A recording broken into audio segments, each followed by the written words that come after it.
മണ്ണ് ജല സംരക്ഷണ പദ്ധതിയുടെ ഭാഗമായി കോടികൾ ചിലവഴിച്ച് നടപ്പിലാക്കിയ കടവത്ത് പകവത്ത് തോട് നവീകരണത്തിന് വൻ അഴിമതി ആരോപണം. പദ്ധതി പൂർത്തിയായി ആദ്യ മഴ പെയ്തതോടെ തന്നെ തോടിന്റെ സംരക്ഷണ ഭിത്തികൾ തകരുകയും പാടശേഖരങ്ങളിലേക്ക് കല്ലും മണ്ണും ചെളിയും ഒലിച്ചിറങ്ങുകയും ചെയ്തതോടെ കർഷകർ കടുത്ത ദുരിതത്തിലായി. 10ഓളം സ്ഥലങ്ങളിലാണ് തോടിന്റെ പാർശ്വഭിത്തികൾ ഇതിനകം തകർന്നടിഞ്ഞത്. നാടിന്റെ കാർഷിക മേഖലയ്ക്ക് ഉണർവേകാൻ 10 കോടി രൂപ എന്ന വൻ തുക ചിലവഴിച്ചാണ് തോട് നവീകരണവും സംരക്ഷണ പ്രവർത്തനങ്ങളും നടത്തിയത്. എന്നാൽ കൃത്യമായ ആസൂത്രണമോ ഗുണനിലവാരമോ ഇല്ലാതെ നടത്തിയ നിർമ്മാണ പ്രവർത്തനങ്ങളാണ് ആദ്യ മഴയിൽ തന്നെ തകരാൻ കാരണമെന്ന് പരക്കെ ആക്ഷേപമുണ്ട്. തോടിന്റെ ഭിത്തികൾ തകർന്ന കല്ലും മണ്ണും ചെളിയും കുത്തിയൊലിച്ച് പാടശേഖരങ്ങളിലേക്ക് കയറിയതോടെ കർഷകർക്ക് വൻ നഷ്ടമാണ് സംഭവിച്ചിരിക്കുന്നത്.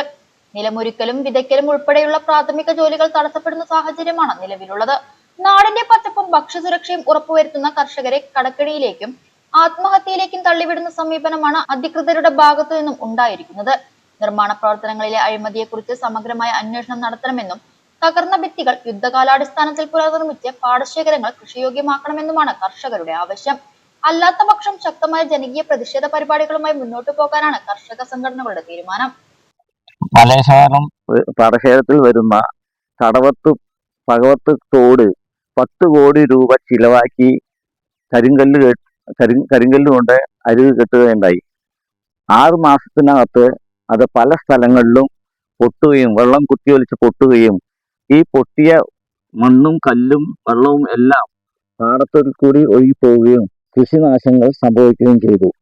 അത് ഇതുവരെയായിട്ടും 1-2 വർഷത്തോളമായിട്ട് ഇതുവരെ അത് റിപ്പയർ ചെയ്യാനോ അധികാരികൾ അത് നോക്കുകയോ എന്തെങ്കിലും ആക്ഷൻ എടുക്കാനോ ഇതുവരെ സാധിച്ചിട്ടില്ല. ഈ റോഡ് ഈ തോട് വളരെയധികം ആൾക്കാർക്ക്